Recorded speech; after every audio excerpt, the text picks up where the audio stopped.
రామభద్రాపురం అనే ఊర్లో చంద్రయ్య అనే ఒక వ్యక్తి నివసిస్తూ ఉండేవాడు. అతనికి ఇద్దరు కుమార్తెలు.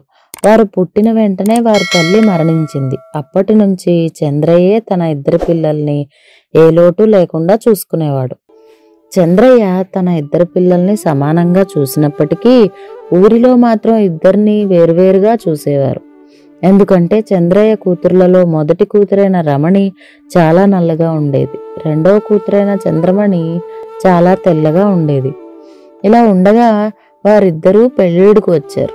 ఒకరోజు పెళ్ళిళ్ళ పేరయ్య చంద్రయ్య ఇంటికి వస్తాడు. పెళ్ళిళ్ళ పేరయ్య ఇలా అంటాడు, నమస్కారం చంద్రయ్య గారు. చంద్రయ్య దానికి, నమస్కారం అండి, నా కూతుర్లకి సంబంధాలు చూడమన్నాను, మంచి సంబంధాలు ఏమైనా వచ్చాయా అని అడుగుతాడు. పెళ్ళిళ్ళ పేరయ్య ఇలా అంటాడు, మీరు చెప్పిన కాడి నుంచి సంబంధాలు వెతకడం ప్రారంభించాను కానీ. చంద్రయ్య దానికి ఇలా అంటాడు, కానీ ఏంటండి, సంశయించకండి, విషయం ఏమిటో చెప్పండి అంటాడు. పెళ్ళిళ్ళ పేరయ్య ఇలా అంటాడు, ఇద్దరు అమ్మాయిలు మీ కుమార్తెలే అయినప్పటికీ వాళ్ళ యొక్క రంగులో చాలా వ్యత్యాసం ఉన్నది. మీ మొదటమ్మాయి అయిన రమణి కొంచెం నల్లగా ఉంటుంది. అందువలన వచ్చే సంబంధాలన్నీ వెనక్కి వెళ్ళిపోతున్నాయి. కానీ మీ రెండో అమ్మాయి చాలా తెల్లగా ఉంటుంది. అందువలన మేం చేసుకుంటామని మగపెళ్లి వారు ఎగబడుతున్నారు. కానీ మొదటమ్మాయికి పెళ్లి కాకుండా రెండో అమ్మాయికి పెళ్లి చేయడం సమంజసం కాదు కదా. మీ పెద్దమ్మాయికి ఏ సంబంధం కుదరట్లేదు. అసలు ఏం చేయాలో నాకు పాలు పోవడం లేదు అంటాడు బాధగా. దానికి చంద్రయ్య, ఆ భగవంతుడిచ్చిన రూపుకి రంగుకి మనం ఏం చేస్తాం? భగవంతుడు అన్నీ అందరికీ ఇవ్వడు. నా చిన్న కూతురికి తెల్లటి ఛాయని ఇచ్చినవాడు నా పెద్ద కూతురికి మాత్రం శ్రావ్యమైన గొంతునిచ్చాడు. ఆమె పాడిందంటే ఆమె ముందు కోకిల కూడా పనికిరాదు. మీరు ఇంకొంచెం గట్టిగా సంబంధాల కోసం ప్రయత్నించండి, ఆ తర్వాత ఆ దేవుడి దయ అని చంద్రయ్య అనగానే పెళ్ళిళ్ళ పేరయ్య ఇలా అంటాడు, ఏమిటి, మీ అమ్మాయి అంత శ్రావ్యంగా పాడుతుందా అంటాడు. చంద్రయ్య దానికి, అవును, మా పెద్దమ్మాయి చాలా చక్కగా పాడుతుంది. ఆమె పాట వింటే చెవిలో తేనె పోసినట్లుగా ఉంటుంది అని అంటాడు. పెళ్ళిళ్ళ పేరయ్య, అవునా, చాలా మంచిది. నేను మరికొన్ని మంచి సంబంధాలు చూసి మీకు చెబుతాను.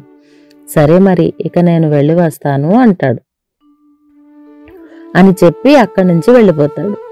చంద్రయ్య కూడా బాధతో నిట్టూరుస్తాడు. వీళ్ళ సంభాషణ అంతా లోపల నుండి రమణి చంద్రమణి వింటూ ఉంటారు. దానికి చంద్రమణి ఇలా అంటుంది, అక్క, నీ వల్లే నా పెళ్ళి ఆలస్యం అవుతోంది. నీ నల్లటి రంగు వలన ఏ పెళ్లి కొడుకు నువ్వు నచ్చకుంటున్నావు. నీకు కోకిల లాంటి గొంతు ఉంటే మాత్రం ఏం ప్రయోజనం? ఆ కోకిల రూపే వచ్చింది. నీ వల్ల నా పెళ్లి జరగట్లేదు అని చిరాకు పడి రమణిని తన అక్క అని కూడా చూడకుండా మాటలని చిదరించుకొని అక్కడి నుండి వెళ్ళిపోతుంది చంద్రమణి. అప్పుడు రమణి తన మనసులో ఇలా అనుకుంటుంది, రమణి, నల్లగా ఉండడం నా తప్పేమీ కాదే. నల్లగా ఉన్నవారిని చూసి అందరూ తిరస్కరిస్తూనే ఉంటారా? నల్లగా ఉండటం ఏమైనా నేరమా? మమ్మల్ని తెల్లగా ఉన్నవారితో పోల్చి కించపరుస్తూ ఉంటారెందుకు? నాకు మనసు ఉంటుందని ఎందుకు ఎవరికీ అర్థం కాదు? మేము కావాలని ఈ రంగును తెచ్చుకోలేదు కదా అని కన్నీరు కారుస్తూ చాలా బాధపడుతూ ఉంటుంది రమణి. ఇలా కొన్ని రోజులు గడుస్తాయి. ఒకరోజు పెళ్ళిళ్ళ పేరయ్య చంద్రయ్య దగ్గరికి వచ్చి ఇలా అంటాడు, నమస్కారం చంద్రయ్య గారు, నేను మీ ఇద్దరు అమ్మాయిల కోసం ఇద్దరు అన్నదమ్ముల సంబంధాలను తెచ్చాను. వారిరువురికి మీ అమ్మాయిల గురించి పూర్తిగా చెప్పాను. రేపే వారు మీ అమ్మాయిని చూడటానికి వస్తున్నారు. ఆ విషయం మీకు చెప్పి వెళ్దామని వచ్చాను అంటాడు. దానికి చంద్రయ్య, అవునా, చాలా మంచి శుభవార్త చెప్పారండి. దేవుడి దయవల్ల నా ఇద్దరు కూతుర్లకి పెళ్ళిళ్ళు నిశ్చయమైతే బాగుంటుంది అని అంటాడు. ఆ మరుసటి రోజు పెళ్లి కొడుకులు ఇద్దరూ చంద్రయ్య ఇంటికి పెళ్ళిళ్ళ పేరయ్యతో సహా వస్తారు. పెళ్ళిళ్ళ పేరయ్య ఇలా అంటాడు, ఇదిగోండి చంద్రయ్య గారు, వీళ్లే నేను చెప్పిన వాళ్ళు. స్వయానా ఇద్దరు అన్నదమ్ములు. పెద్దవాడి పేరు దిలీపు, చిన్నవాడి పేరు అశోక్. దిలీపు ఇలా చెప్తాడు, నమస్కారం అండి చంద్రయ్య గారు. దానికి చంద్రయ్య, నమస్కారం బాబు, రండి, వచ్చి ఇలా కూర్చోండి అని అంటాడు. అలా అనగానే పెళ్ళిళ్ళ పేరయ్యతో సహా అందరూ కూర్చుంటారు. పెళ్ళిళ్ళ పేరయ్య ఇలా అంటాడు, చంద్రయ్య గారు, ఇద్దరు అమ్మాయిల్ని పిలిపించండి, మళ్ళీ వర్జ్యం వచ్చేస్తుంది అంటాడు. అలా అనగానే చంద్రం ఇద్దరు అమ్మాయిల్ని పిలుస్తాడు. ఇద్దరు గది లోపల నుండి వస్తారు. వారిద్దరిని దిలీప్ మరియు అశోక్ చూస్తారు. వెంటనే పెళ్లిళ్ల పేరయ్య ఇలా అంటాడు, బాబు, ఈ అమ్మాయి పెద్దది, పేరు రమణి, చాలా శ్రావ్యంగా పాటలు పాడుతుంది. ఆమె ఏమి పాడినా ఆ పాటకు 2 చెవులు కోసుకుంటారంటే అంత చక్కగా వినసొంపుగా ఉంటాయి ఆమె పాటలు. ఇంకా ఈ అమ్మాయి రెండవది, పేరు చంద్రమణి, చాలా అందంగా ఉంటుంది, అత్యంత సుకుమారి, ఆడవాళ్ళందరూ ఈర్ష్యపడే అందం ఈమెది అని అంటాడు. దానికి రమణి చేత ఒక పాటను కూడా పాడిస్తాడు.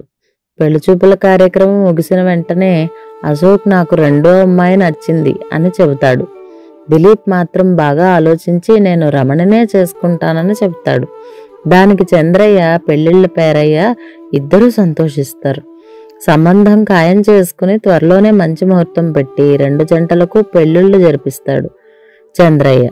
అయితే పెళ్లికి వచ్చిన వాళ్ళందరూ దిలీపుడు ఇంత అందంగా ఉన్నప్పటికీ నల్లగా ఉన్న రమణిని పెళ్లి చేసుకున్నాడు అంటే అతడికి ఏదో లోపం ఉండే ఉంటుంది అని మాట్లాడుకోవడం చంద్రయ్య వింటాడు. వెంటనే దిలీపుడు దగ్గరికి వెళ్ళి ఇలా అంటాడు, చంద్రయ్య, బాబు, నా పెద్ద కూతురు చూడటానికి చాలా నల్లగా ఉంటుంది, నా చిన్న కూతురు చూడటానికి తెల్లగా చాలా అందంగా ఉంటుంది. మరి నువ్వు నా పెద్ద కూతుర్నే పెళ్లి చేసుకుంటానని ఎందుకన్నావు అని అడుగుగా దానికి దిలీపుడు నవ్వుతూ ఇలా అంటాడు. దిలీపుడు ఇలా అంటాడు, చూడండి మామయ్య గారు, నేను మనుషుల యొక్క రంగును చూడను. మీ అమ్మాయిని మొదటిసారి చూడగానే మీ అమ్మాయి గుణం నాకు నచ్చింది, చాలా సౌమ్యురాలు అనిపించింది. అదీకాక ఆమె గొంతు చాలా శ్రావ్యంగా ఉంది.